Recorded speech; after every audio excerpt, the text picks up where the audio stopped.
It is finally done and dusted. Patrick Dogu has signed the dotted line as a Man United player after passing his medical today at Carrington. Well, I'm here to give you the deal details. It's a busy day today at Carrington. So much is happening, and of course, we expect more regarding a striker that is all the way from France but currently playing in Germany. I'll tell you more about Matthew Stell later, but this particular video is specific for Patrick Dogu to help you understand the deal details, because guys, this is important. The biggest problem that Man United has suffered before INEOS were contracts of players. The Casemiros, the Rashfords, the biggest issue has been wrong contracts negotiated at a time when these clubs are excited about the players. They give away so much and become sort of hostages. They are held hostage by the players. We can't let that happen again. So we've got to scrutinize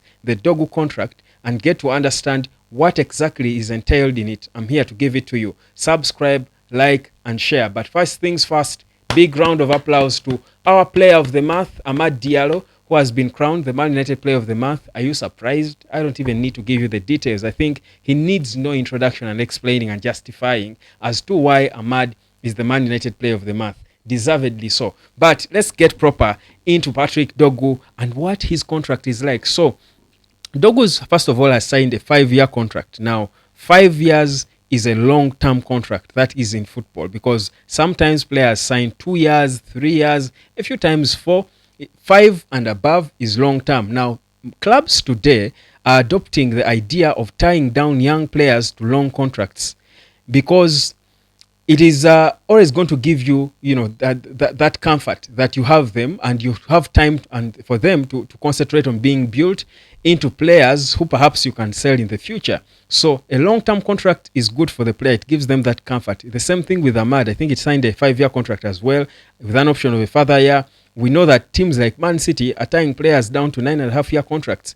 Erling Haaland signed 9.5 years. Never heard of something like that in football. You talk of players like Cole Palmer at Chelsea, signed 8 years. So players are always tied down to long contracts if they are young and they are good and they show signs of being able to improve and develop more. So that for me is a good thing that INEOS have tied him down to such a long contract. But the trick is always with the details of the contract, the specifics of the contract. Now, Patrick Dogu, as you'd expect coming from Lecce, was earning peanuts, if I would say. He was earning, less than 20,000, euros per week. He was earning so little because the topmost earner at Lecce was earning about 29,000 euros per week, which is, just about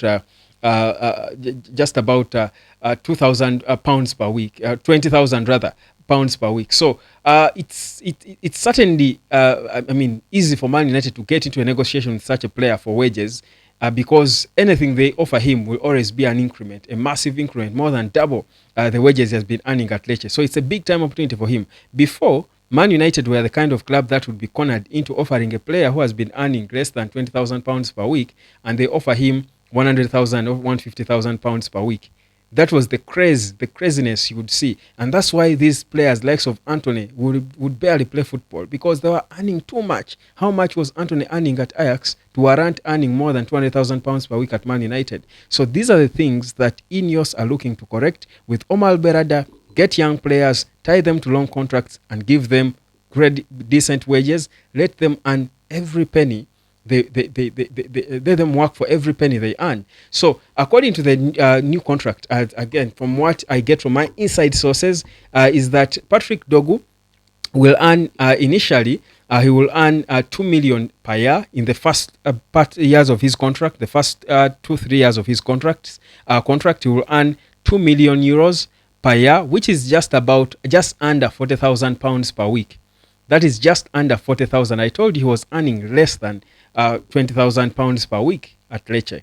So this is probably more than double or double what he has been earning. That's one. Then in the final years of the 5-year contract, he will earn just under 60,000 pounds per week. And by that time, if he of course lives to exhaust the whole 5 years, he will be probably like 25. So at that time, he will be a mature player, old enough to go into conversations of a new contract if he has performed well, where that will see him double his wages again and maybe £100,000 per week. So you see that, you realize that that will make sense for the player. That will make sense for the development of the player, because you don't say you're signing a young player to develop them, yet you're giving them crazy world-class wages. They can't play football. Money corrupts the mind. We know that about it. So Patrick Dogu's contract, I think, is smartly negotiated. I think this Danish boy will certainly feel humble and calm, and he will obviously probably concentrate on the game without growing so much wings, because he's a top earner trying to drive the most expensive car there is. Obviously 50,000-60,000 pounds a week, even if it's 40, the first he's going to earn 40,000 pounds per week is a lot of money for anyone. For someone who was playing at Lecce, never dreamt of playing for a club like Man United, it's a lot of money. So those are the details we pick from of course sources we have about how much Patrick Dogu is going to earn.